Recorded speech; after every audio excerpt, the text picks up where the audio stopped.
Alors, le résultat d'apprentissage d'aujourd'hui était de voir des techniques récursives pour des suites. On a vu dans la dernière leçon comment est-ce qu'une suite peut être exprimée en notation fonctionnelle. Donc, un pattern peut être exprimé comme une équation, une formule.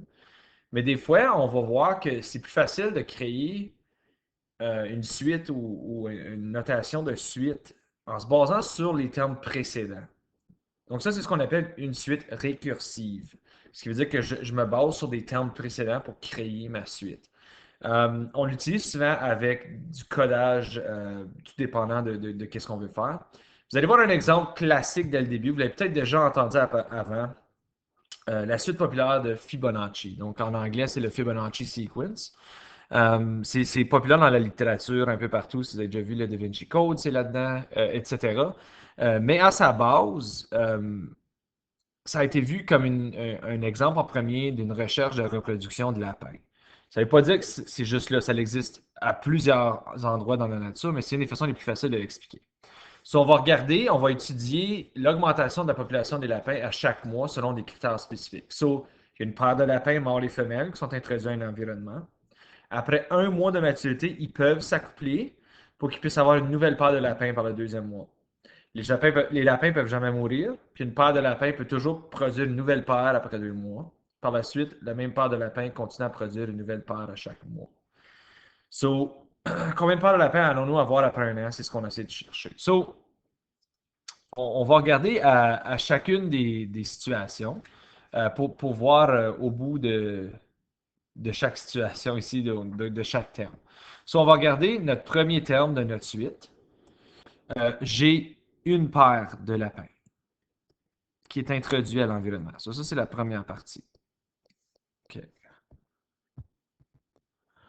Donc là, si je veux regarder, après le premier mois, après un mois, ils peuvent s'accoupler. Donc, ils se sont accouplés dans le premier mois, mais ils ne produiront pas d'autres lapins, nécessairement, parce que ça va prendre un mois avant qu'ils accouchent. Donc, rendu à la prochaine session, donc ça, c'est le même groupe de lapins. Là, je vais commencer à manquer un peu d'espace. Ils vont créer un nouveau groupe de lapins. Donc, si je regarde à chaque terme, j'avais un couple de lapins, un couple de lapins. Maintenant, j'en ai deux couples de lapins. Là, maintenant, ce couple ici va continuer à produire. Donc, ils sont ici.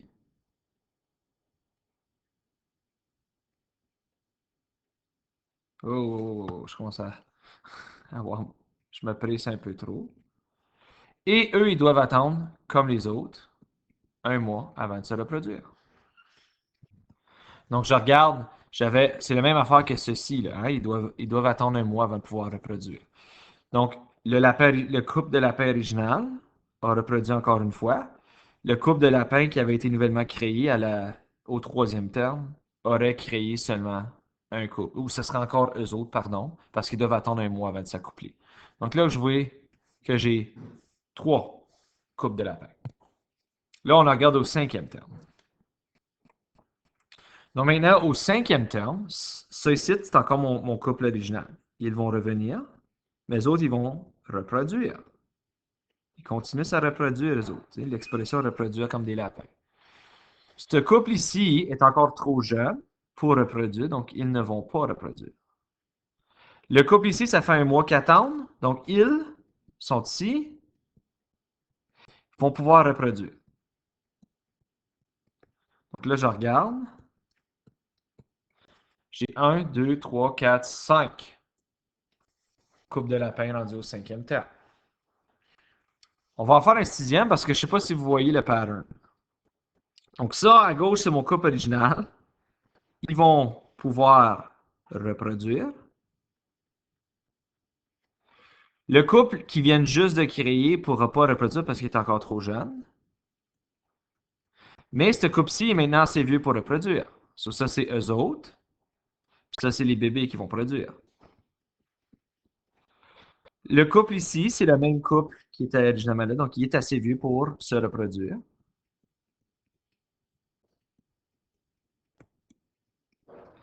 Mais ce couple-ci est tout jeune. Donc, il doit attendre une autre génération. OK, ça là, je regarde, j'ai combien de lapins? OK, combien de couples de lapins, je devrais dire. 1, 2, 3, 4, 5, 6, 7, 8. OK, on va en faire un dernier, mais je pense que le pattern devrait commencer à être assez évident pour tout le monde. Donc là, OK, ça c'est mon couple original. Il reproduit. Là, je vais avoir comme manquer d'espace, là. Le couple ici est tout jeune, donc il ne peut pas reproduire. Le couple ici est assez vieux pour maintenant reproduire, so il va avoir une série de lapins. Le couple ici, c'est celui qui vient juste de se reproduire, donc il peut reproduire aussi.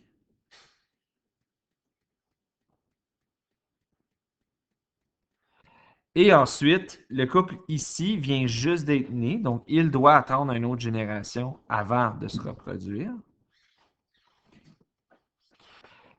Là, ainsi de suite, là, comme je m'en vais, là, lui, c'est encore lui ici, so lui peut reproduire, etc. Mais si je regarde ceci, au début, mon premier terme, j'avais un couple de lapins. Il fallait qu'il attende, ça, j'en avais encore un. Ensuite, j'en avais deux. Bien, remarquez que 1 plus 1 donne 2. Ensuite, la prochaine génération, j'en avais 3. Bien, remarquez que 2 plus 1 donne 3. La prochaine génération, j'en avais 5. 2 plus 3 donne 5. Donc, c'est ce qu'on appelle une suite récursive. C'est toujours basé sur combien je n'avais. Donc, j'ai pas vraiment besoin de continuer les espèces de petits dessins de lapin quand que je sais que ça va être 8 plus 5. So je sais qu'il va y en avoir 13 ici. Puis ensuite, je peux continuer. La huitième génération, ben là, ça va être 13 plus 8 qui va être 21. La neuvième génération, ben, ça va être 21 plus 13 qui va être donc 34. Et ainsi de suite, right? Donc là, vraiment, tu as juste besoin d'une calculatrice rendu à ce point-là, à moins que tu ben, écoute, tu peux être bon en calcul, là, mais pour les autres qui ont de la misère, tu continues avec 34 plus 21, qui est 55. La onzième génération, je vais avoir 50. Oh, pas la bonne affaire. So là, j'avais 55 plus 34, qui va être 89. Ensuite, 89 plus 55. Ça va super bien. Qui va en avoir 144. Mais là aussi, ça se peut que vous allez dire ça c'est 12 mois. Ben, techniquement, ça c'est le mois 0, l'introduction, mon premier terme. Fait qu'il faudrait techniquement que j'aille jusqu'à le 13e terme pour savoir combien de couples de lapins est-ce que j'ai. Ça serait 144 plus 89 qui serait 233. Donc j'aurais 233 couples de lapins après un an. Donc ça se reproduit à un rythme assez élevé. Fait que la suite Fibonacci, euh, écoute, on a parlé en classe pourquoi il est célèbre aussi avec la règle d'or, etc. là. Mais en général, elle est récursive parce qu'elle est basée sur ce qui se passe dans les termes précédents et non juste une formule comme on a vu dans les espaces, dans la leçon précédente. Donc, je regarde, le premier terme est 1, le deuxième terme est 1, mais les prochains termes sont basés sur la somme. Donc, le terme n est basé sur la somme des deux derniers termes. Sur le terme de précédent plus le terme de deux fois d'avant. Donc, tu sais, exemple, si je veux savoir c'était quoi le terme 13 dans ce cas-ci, ben c'était basé sur le terme 12 moins le terme 11, qui est ici, là. Le terme 12 qui était 144. Excuse, plus, j'ai-tu dit moins, là? Pardon, plus. C'est une somme. Donc, je regarde ici, le terme 12 qui est 144, plus le terme 11 qui est 89.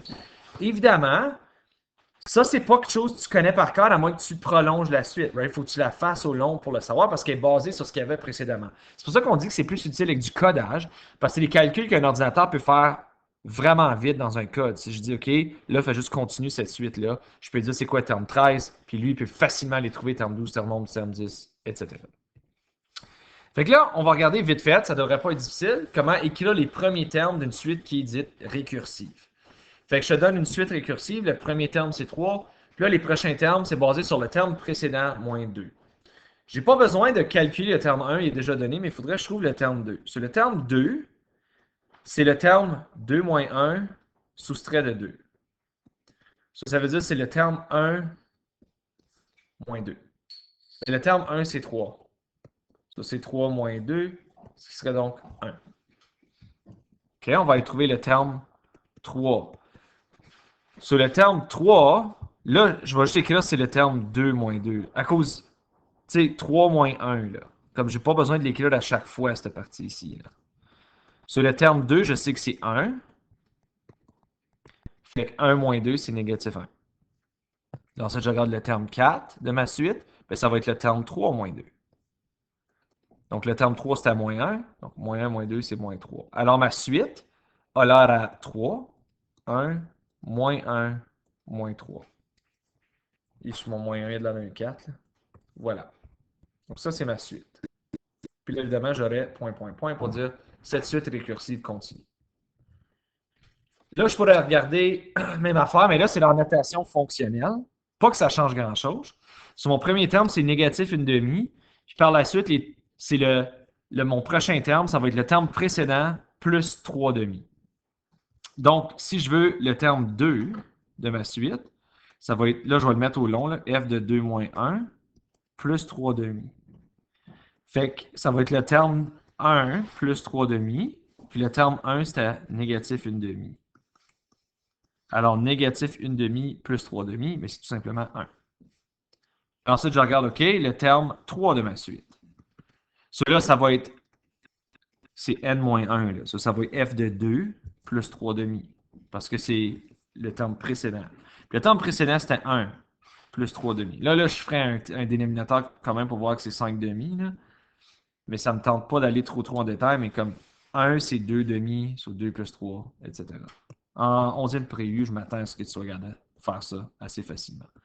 Mon quatrième terme maintenant, celui-là, ça va être le troisième terme, plus 3 demi. Alors, mon troisième terme, c'était 5 demi, plus 3 demi, qui va être 8 demi, qui est de 4. Alors, si je voulais écrire comme tous mes termes en ordre, j'aurais moins 1 demi, 1, 5 demi, 4, etc. Donc ça serait ma suite qui continuerait. Bon, là, ça, c'est facile. Tu ne devrais pas avoir de difficulté à faire ces choses-là. Là, d'où ça devient difficile, c'est je te donne la suite. Je te demande de l'écrire comme une formule récursive. Puis là, c'est d'où ça devient difficile, parce que tu essaies de regarder pour des patterns, puis il y en a qui l'ont, puis il y en a qui l'ont pas. Là. Fait que, une des choses que tu veux toujours faire, c'est comme tu sais que ton premier terme va toujours être le chiffre qu'il y a là. À cause, c'est récursif. So, c'est basé sur ce qu'il y avait précédemment. Puis là, tu essaies de voir est-ce qu'il y a un pattern.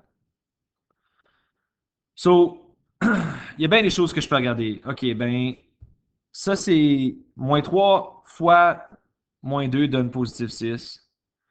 Moins 3 plus 9 donne positif 6. Comme, faut essayer de voir qu'est-ce qui a lieu, tout en regardant est-ce que ça va fonctionner tout le long. Ben, je regarde si je fais fois négatif 2, ça donne 6. Fois négatif 2, ça donne moins 12. Fois négatif 2, ça donne positif 24. So, j'allais trouver mon pattern. C'était le terme 1 fois négatif 2. Right? Puis là, le terme 3, ben, c'est le terme 2 fois négatif 2. Le terme 4, c'est le terme 3 fois négatif 2. Donc, c'est toujours basé sur le dernier fois négatif 2. Fait que, encore une fois, il y a de l'essai et de l'erreur là-dedans. Il y a des gens qui ont beaucoup de difficultés à le voir. Ça dépend de qui tu es, mais vraiment, il faut que tu sois capable de juste voir c'est quoi le pattern dans cette situation-là. Alors, ma formule récursive, ben, c'est que T1 est négatif 3. Puis par la suite, Tn, c'est le Tn moins 1, fois négatif 2. Si on veut le mettre plus propre, on pourrait l'écrire comme négatif 2 fois Tn moins 1. Ça serait peut-être plus propre de l'écrire comme ça, pour mon Tn. Maintenant, on va regarder, des fois, ça peut être une fonction discrète dans un graphique que je dois essayer de voir est-ce qu'il y a quelque chose d'inclus là-dedans. So, c'est des coordonnées. So, ce que je devrais probablement faire, c'est comme de l'écrire comme que c'est dit, puis ça me donne f de n puis n.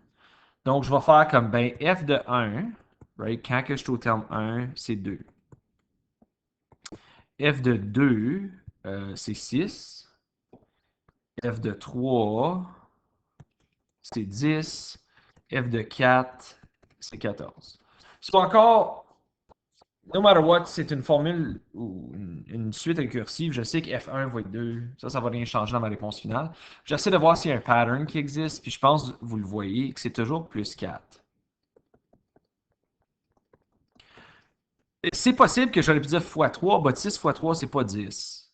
Donc là, je peux pas l'utiliser. Alors, c'est toujours plus 4. Fait que si je veux faire ma réponse, ben, je sais que f de 1, c'est 2. Puis par la suite, f de n, c'est le terme précédent plus 4. Toujours, toujours, toujours. Je suis toujours en train de additionner 4 au terme précédent. Donc voilà ma suite récursive ici. Pour la prochaine, peut-être un peu plus difficile à voir. Alors des fois, c'est mieux de comme l'écrire. Tu sais, OK, mon premier terme, c'est 3. Mon deuxième terme, mon troisième terme, puis mon quatrième terme. Je vais essayer de voir si je peux pas voir un pattern. So, ça, c'est plus 2, but ça, c'est pas plus 2. OK, c'est pas ça. Je veux dire, je peux pas voir qu'une multiplication serait non plus semblable. Ça fonctionnera pas. Mais, je remarque que ça, c'est plus 2. Ça, c'est plus 3. Ça, c'est plus 4. OK, si j'avais à prédire, le prochain serait plus 5, etc. Encore, il faut que tu sois capable de le voir. Là. Parce que je regarde, OK, mais mon terme 2, c'est le terme 1 plus 2.